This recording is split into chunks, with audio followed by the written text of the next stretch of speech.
জাহাঙ্গীরনগর বিশ্ববিদ্যালয় কেন্দ্রীয় শিক্ষার্থী সংসদ ও হল সংসদ নির্বাচনের মনোনয়নপত্র যাচাই বাছাইয়ের কাজ চলছে।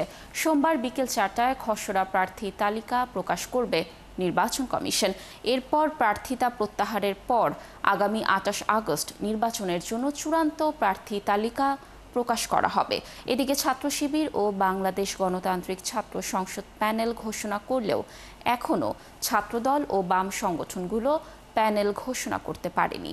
আর নির্বাচন সুষ্ঠুভাবে সম্পূর্ণ করতে পুলিশ সদস্যদের পাশাপাশি সেনাবাহিনী, বিজিবি ও আনসার সদস্যরা দায়িত্ব পালন করবেন বলে জাকসু নির্বাচন কমিশনের এক সভায় সিদ্ধান্ত হয়।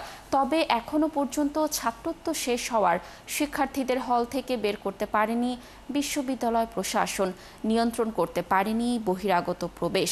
এ নিয়ে উদ্বিগ্ন শিক্ষার্থী ও প্রার্থীরা। দর্শক, এই বিষয়ে আরো তথ্য জানাতে আমাদের সাথে যুক্ত হচ্ছেন সহকর্মী রাইয়ান আমিন।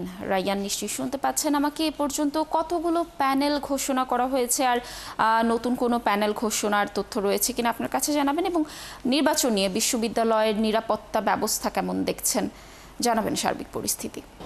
লাবণী, এখন পর্যন্ত দুটি প্যানেল ঘোষিত হয়েছে, একটি ইসলামী ছাত্র শিবির আর একটি বাকশাস অর্থাৎ বাংলাদেশ গণতান্ত্রিক ছাত্র সংসদ। এই দুটি প্যানেল ঘোষিত হয়েছে, তবে ছাত্রদল বা বাম সংগঠনগুলো এখনো পর্যন্ত প্যানেল ঘোষণা করেনি এবং কবে নাগাদ করতে পারে সম্ভাব্য তারিখ বা সময় তারা এখনো পর্যন্ত আমরা জানতে পারিনি। আর নিরাপত্তার যে বিষয়টি বললেন, বিশ্ববিদ্যালয় প্রশাসন নির্বাচনের দিন সেনা মোতায়েন পাশাপাশি বিজিবি রাখার পরিকল্পনা নিয়েছে এবং এ বিষয়ে তারা সিদ্ধান্ত নিয়েছে।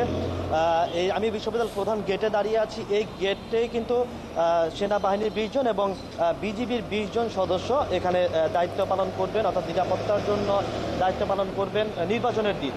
এর বাইরে প্রত্যেকটি গেটে পুলিশ সদস্যরা থাকবে। বিশ্ববিদ্যালয়ের প্রান্তিক গেট, 20 মাইল গেট বা মীর মশাররফ হোসেন হল গেট, পাশাপাশি পকেট যে গেটগুলো আছে বিশ্ববিদ্যালয়ের পেছনের দিকে, ওই গেটগুলোতেও নিরাপত্তা পুলিশ সদস্যরা থাকবে। আর বিশ্ববিদ্যালয়ের ভেতরে আনসারের সদস্যরা বিভিন্ন বুথ বা কেন্দ্রগুলোতে দায়িত্ব পালন করবেন। তবে সেনাবাহিনী বা বিজিবি বা পুলিশের কোনো সদস্য বিশ্ববিদ্যালয়ের ভেতরে দায়িত্ব পালন করবেন না। তারা শুধুমাত্র এই ফটকগুলোতে অবস্থান করবেন। যদি সেক্ষেত্রে কোনো অপ্রীতিকর ঘটনা ঘটে বা অপ্রীতিকর কোনো পরিস্থিতি বিশ্ববিদ্যালয় প্রশাসন দেখে, সেক্ষেত্রে হয়তো তাদেরকে ভেতরে প্রবেশ করাবে বা পরিস্থিতি নিয়ন্ত্রণ করার জন্য। এই ছিল বিশ্ববিদ্যালয়ের নিরাপত্তা ব্যবস্থা নিয়ে আমার কাছে সবশেষ তথ্য। লাবণ।